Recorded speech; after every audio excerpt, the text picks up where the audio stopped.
Washington is not ready to give power to Trump, and the three scenarios of chaos. This is written by Peter Akopov. 3 days before the U.S. presidential election, nothing can change the outcome. The voters' opinions has been formed and no surprise can change it. And the winner is already known if you analyze the dynamics of polls during the last 3 presidential elections, in which Donald Trump participated. Before him, only Franklin Roosevelt could boast of such a number, which, however, he won every time. There can be no doubt about the victory of the former president, and a convincing, impressive victory with a large advantage in the number of electors, 538 in total.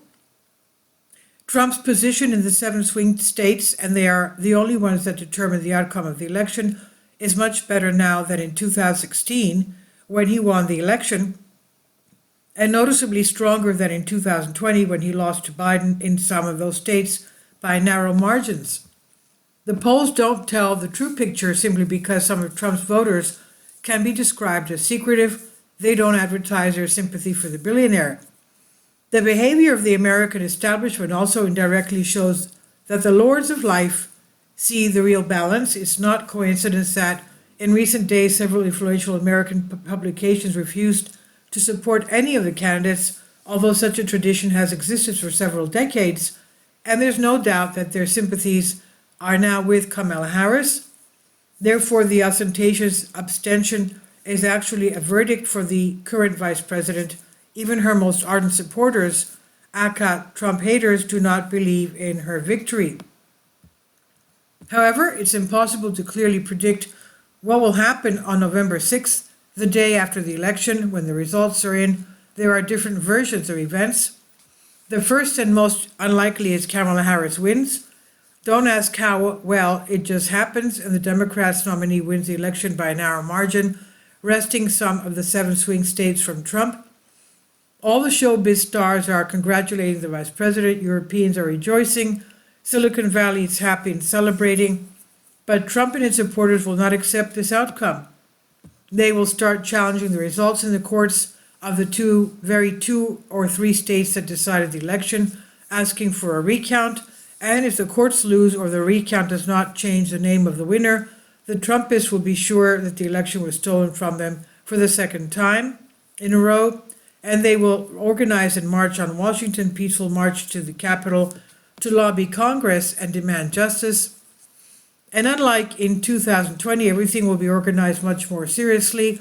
It will be a demonstration of millions against electoral fraud. If, moreover, the new Congress will be in the hands of the Republicans, they will certainly consolidate control of the Senate, but in the House of Representatives, the situation is uncertain. Probably one of the parties will have the slim majority. Popular anger will be supported by the legislators.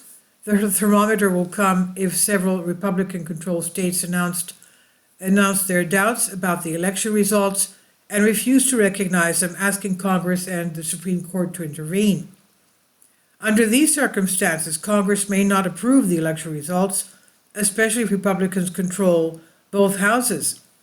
And even if the results are approved, Harris's inauguration January 20th could become a catalyst for division if some states refuse to recognize the legitimacy.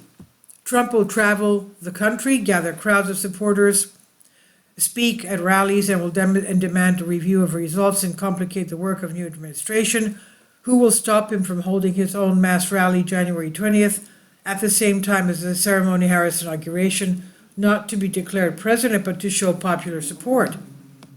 The further development of this scenario could lead to the actual beginning of the disintegration of the United States, but we will leave it for now because we really think it is unlikely, not because Trump would not dare go that far, but because it's practically impossible to draw a Harris victory with Trump's expected large lead.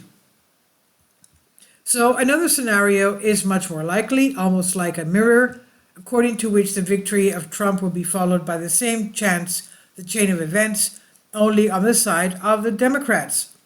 Their failure to recognize the former president's victory will lead to contesting the results, courts, and other gimmicks with the only difference being that they will have on their side not only the majority of the establishment and the media, but also the machinery of power with the White House at the top. Additionally, a Biden-Harris administration could even turn into a Harris administration if Biden steps down immediately after the election and Harris takes over for 2.5 months until Trump's inauguration.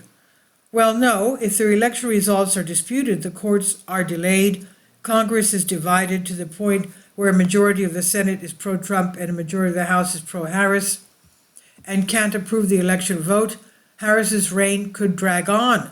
And then there may be mass riots and rallies of Trump's opponents who do not want these people to come to power. Crowds may besiege Congress with demands not to let the dictator, quote unquote, come to power. Democratic states will also get involved.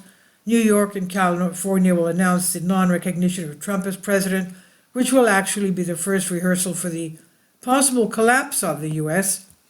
This scenario is much more likely, although it's almost certain that it will not reach the final stage and that Trump will eventually take over the presidency. It won't be played this time, but what will happen when it happens, and again at the next election, in the victory of J.D. Vance or in his defeat, which the Trumpists will not believe. There is, of course, a third scenario for the event after November 5th, the calmer one, in which Trump wins the election, gains control of the Senate or even the entire Congress, and the Biden-Harris administration quietly hands over power to the new administration. The Democrats, of course, are trying to challenge the election results in several states, but unable to change the results, they accept defeat and prepare to live with President Trump's second term without scaring each other that they will follow another 2 terms of presidency of J.D. Vance. Trump is not even assassinated on January 20th of the following year. He's quietly sworn in as the 47th President of the United States and begins to form his government. However, this is a scenario of a fantasy movie, not real American life. Please leave your comments and thank you for your support.